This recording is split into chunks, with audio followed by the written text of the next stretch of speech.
Hey, Matt, are you on? Can you hear me? Is Yep. this okay? For some reason, my camera light isn't coming on, so I did a emergency restart on my Yeah, I Teams. figured something went down. Let's see here. All right, my apologies. Technologies. You guys able to see this? Something's coming. Yeah. Drive defensively. Yep. Awesome. Safely, defensively, and courteously. Yep. All right. Good morning and welcome to another Friday morning safety meeting, and we're recording, right? Um, Yep, I just got it. Yeah, perfect. This week's code of conduct item of the week is to drive safely, defensively, and courteously. Mr. Dow. yeah, remember we're driving a big billboard. And anything that happens, even if it's not us, they always call. So Yep. it's our image out there. We wear it on the side of our trucks. Yep, and we've been pretty bad about seatbelts and cell phones this last week or so. So please, please, please make sure that we're buckling up and putting the cell Yeah. phones away while we're driving.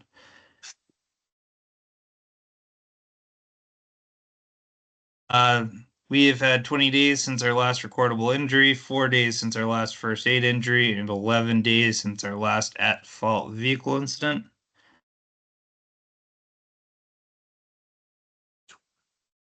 Today, we're going to talk about risk tolerance.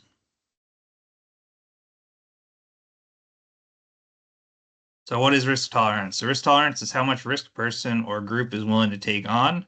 Risk aversion is when you're willing to take on no real risk at all. And risk aggression is willingness to take on high risks. So generally, you kind of want to fall somewhere in between.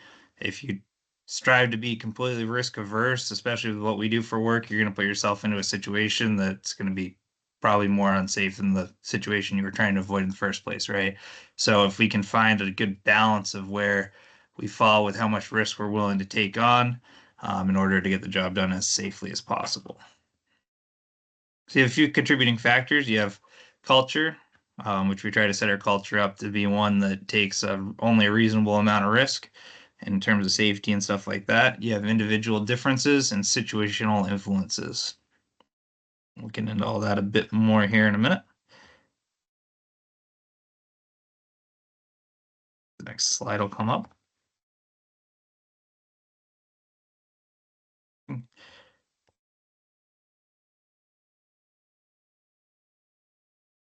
Second.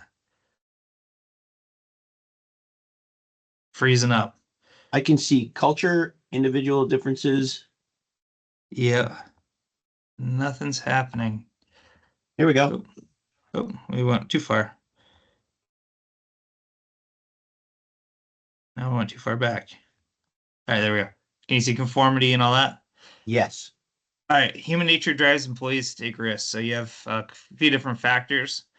This all comes back to our hardwiring as human beings, right? So we are inclined to tolerate risk in order to fit in with the expectations or behaviors of others. So the pack mentality and everything like that plays a very big influence in all this. You have production pressure. So the pressure to produce makes risk less visible and it can make it completely invisible altogether. You have authority pressure, which is the subconscious impulse to align with our leaders' priorities is often more powerful than we realize. And so that can be going on in the background. We have no idea it's even going on. And then you have unit bias, which is the urge to finish a given task without interruption distorts our judgment. And I think that last one really speaks to a lot of us out there that when you're really trying to get something done and just get it done with, especially at the end of the day, you might cut some corners and stuff like that in terms of safety. We want to cut that out. So we want to make everybody aware of these different things that play a factor in it. So that way we can be conscious of these and avoid them. Um, so the feeling of power, and that can be, and when they studied this, they literally just had one person standing up and one person sitting down, and they were doing cheek swabs to test all this stuff to see what their different hormones were that their body was releasing. So the feeling of power, even in the short term, can cause an increased release of testosterone, and the testosterone that's released, the additional testosterone leads to risk aggression. And then if you're sitting down while somebody's standing over you, then you're going to have a feeling of inferiority, and that causes a release of cortisol, and the cortisol leads to risk aversion. So just the position that you're in terms of how a job's structured or whatever, can create a difference in how much risk you're willing to take on.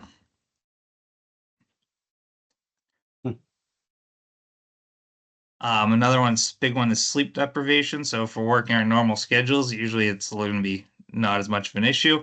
But if your body thinks it should be asleep, so you're working nights or something when you don't usually, and your body thinks it should be asleep, you're going to have an increase of risk tolerance. And other factors that you have comfortability. So repeated risks create a feeling of comfort with those risks, and then that comfort leads to complacency and incidents, right? And ignorance. So not knowing a risk exists will lead to unsafe acts or conditions. So educating your newer guys and stuff like that. So just to go over it a little bit. So if you have somebody that new showing up on the job site for their first time and they've never done this line of work, right? They're probably going to take on risks. Why? Because they're ignorant to those risks, because they might not know what all the hidden risks are. And then the other thing that they're going to be doing is they're going to be trying to fit in with everybody. So they're going to take on risks to fit in. And if their boss is taking on risks, then they're going to take those on too. So really being mindful of how we're affecting others with how much risk we're willing to take on. So especially if you're a leader, you need to be setting the tone of taking on only reasonable amounts of risks. So what can we do? We can be mindful of what leads to risk aggression. Always know thyself and seek self-improvement. I always love that line. And take the time to properly review risks through a variety of lenses. So take a step back, take a breath, really look at things through as many lenses as you can, and try to alleviate the risks so they don't become an incident. And that's the quick down and dirty of human nature and risk. Is that it? That's what I got. So a lot of times when I'm doing things and I say to myself, boy, this is dumb, I shouldn't be doing it this way, I've learned to try to catch myself and reevaluate before I get hurt or do something, especially when you're under pressure to get something done. So listen to your gut. If your gut says this is stupid, it probably is. Yep. In some of these situations, your gut is meant to turn off from telling you that. So make sure that we're always being conscientious of what we're doing. Use your intellect. Yep. Okay. Thanks, Tom. Any other comments anybody's got? Okay. So let's see. So we have a new golf czar. Ronnie's gonna coordinate it all. So all of you ECI golfers, Tom Pigeon, I know you're one. We're selecting our events this year, and we've got Ronnie's going to be working with you guys to coordinate the events, and we'll get a schedule out there. And I know there's usually the railroad one that you guys do. There's the classic Mike Lawyer golf tournament. Those are just a couple of them. So get with Ronnie, and he's gonna work with the golfers to set up who, what, when, where. Any comments, Ron? Okay. And there's his email. Probably the best way to do it. So we had Skilled Trades Day up at Northwest Career and Tech Center up. Isaiah, I think he was BFA St. Albans, and then in the Northwest Career and Tech Center, he's going to be graduating, and they have this event where these students actually will sign on with a company, and they have a little ceremony. It's kind of like signing on with a team, I guess. But Aaron and Ben Heath went up to the event and they actually had a symbolic signing a couple days ago. So they've got their ECI swag on, and there's Isaiah.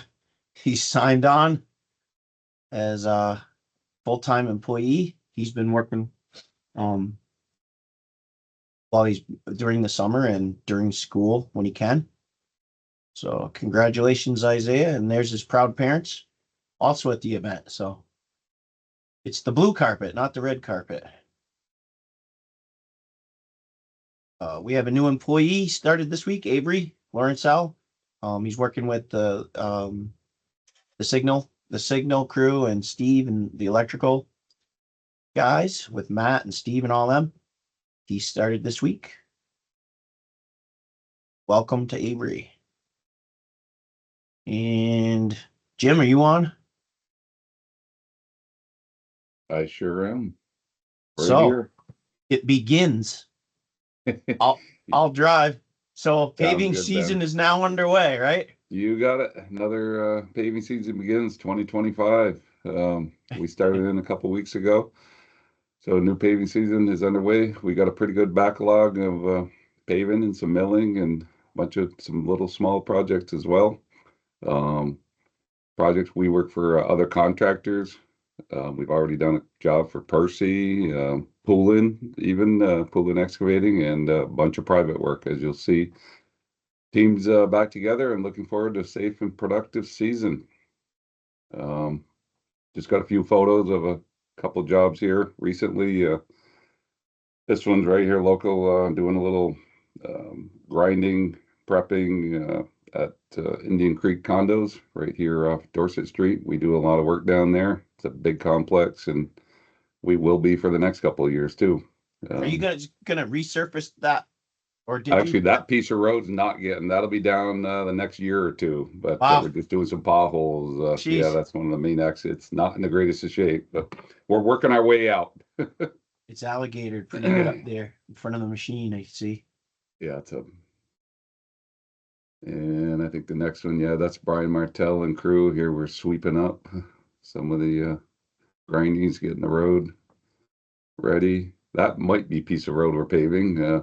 Yep. Here's Right there. Yep. some handwork up at the Ethan Allen Firing Range. I think it was the Energy Resiliency Project. Mr. Sharon and Brian Martell. I think Dave Francis doing some trench patch paving from that job that actually got completed, I think, over the winter, the Greg Fire crew, and that was kind of the finishing touches to put that job to bed, and that'll be done and complete.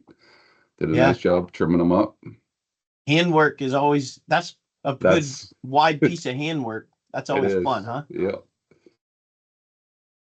Anybody that And- doesn't pave that, you gotta figure on how much to leave it up, because it compresses right. 25% when you compact it. You got it. That's right. Got a nice step joint there and everything. Oh yeah, I see that. Yep. Good looking handwork. I assume you guys had a roller for that one, but I don't see. Yeah, I believe so. Probably a little 2-ton roller. Yep.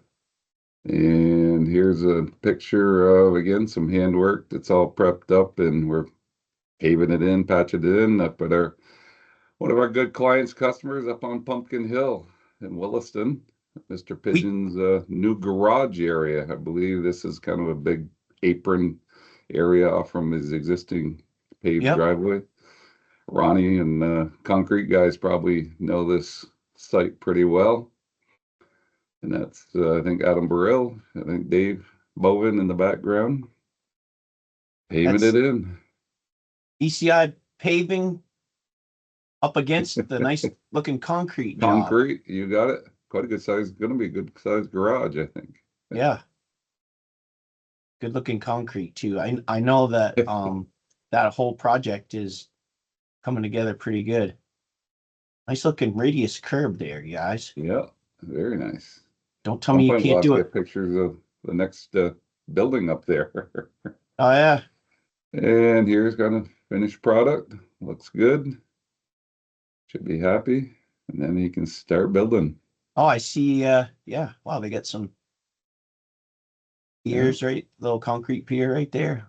Maybe a Right? garage door Yep. open, a man door. Yep. Yeah, looks like it. And here's a picture of a great local condo paving job that we've been Yep. working on quite a lot this week. Cardinal Woods condos, right here Hey, in South Burlington. Hey, And we got a visitor. hey, guys, look what I got here. Come on, Mr. Burns. You see what happens? He Oh, he comes in can- here and he's doing this stuff He to should me stay all the here for a time. little bit later, a couple photos down. So we do a lot of condo projects. Property management is a big client of ours. This was a nice, big prep, shim and overlay. Weather worked out for us. Had a good week. Here we are paving away.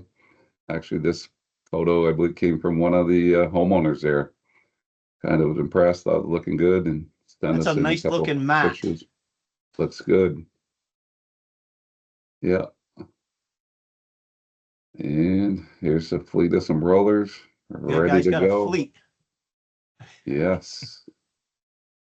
All looks good. Jacob and crew did a nice job, and that one is pretty much buttoned up. We were line striping it yesterday afternoon. Do you guys I'll pave get a photo. inside the? Are you Yeah, paved we the even paved inside? inside all the carports, which can be a challenge. It's very, very, very tight getting through there. We get the paver in and then we feed it with a skid steer. And Jeez. those carports, especially the door jambs, were finished out a few more inches, which made it our Weiler basically wouldn't fit through. It was an inch smaller, so we had to use our Malden, which is a tiny bit narrower. But we got it done. Well, I know everyone appreciates when you show up, For sure. Jim, and all you guys out there. It's nice to be able to do our own paving at That's the end of a right. job, and Right. it's always gotta- amazing how you guys can fit us all into your schedule. Because We It's- got a big one for ECI next week, a 600-ton basically road patch up at Williston Culvert that we Oh, yeah. finished up last fall. Yep. It's a big giant, got to mill it out and pave it in, 4 lifts, and that'll button up that job. Get that one done. Hallelujah. Exactly. You got it, Eric.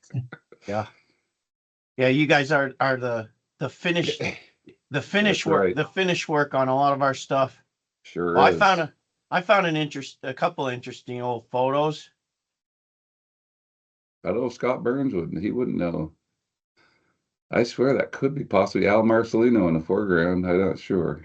It could be. It's got the same hair. He's got the same haircut. Kind of sure. Yeah. You think it might be Monty? I don't know if anybody here knows on the background. Monty Hutchins, Huh. Wow. AC Paving. Rago 86 paver? Never heard of it. Yep, the Rago. Yep, look at the old cars in the Only background. 45 years ago. 44. Yep. 45 years ago. Here's one a little bit newer. A little bit newer. Still 26, 27. And some of those guys are still around, right? That's We got right. Scott The foreground. Burns, Yeah. the guy that was just doing stuff to my ear. And we've got Daryl. There's Daryl on the ground. Right. And then Brian Coda Sr. You guys know Brian. He works for us. That's his dad. On Exactly. the Barber Green. So that's 98. So we bought the Barber Green brand new. I think it was 97. Burns would know. Just right when yep. Before I got here. Yep, that was pre-Jim. Just barely. When we bought it. Yeah. That Billy Gardner in the truck, I'm sure. Probably, yeah, gotta be. I'm thinking Right. it was Billy, but This one's a tad bit newer. Big job. We were actually, I think, a subcontractor for Pike on this, believe it or not, on I-89. that's between Southbound. below exit 19. Yep, between St. Albans and Georgia, I'm pretty sure. Again, Mr. Burns at the back end, Brian, Daryl, I'm sure, is on the other side. And who's Billy that guy on Gardner. the right? I think that's me. believe it or Standing on the not. bank trying to figure out what we're what Pretty- paving is. exactly. Yep. Put down a lot of ton for them. Had Scott Burns accepted you at that point yet? It was close. They were trying to figure me out. Yep. Well, thanks to all you Thank guys you, on the paving everybody. team for what you do. Appreciate it. We try to keep it a little bit tighter now that we're getting Yep. busy. Have a little You quicker got it. meeting. We're 10 minutes ahead of schedule so we can get back to work even Everybody have a earlier good day. today and get done earlier. I think everybody's eager for a good, nice weekend at home. Hopefully it won't be pouring all weekend, but Hopefully. yep. Thank you, I guys. was worried it would be a nice weekend, but it doesn't look Yep. that way. Yeah. So I'll turn it back over to you, Tom. Yeah. Have a great day. Have a safe day. Enjoy your weekend. If you watch in a group setting, please send over your attendance. Okay. Talk to you guys later.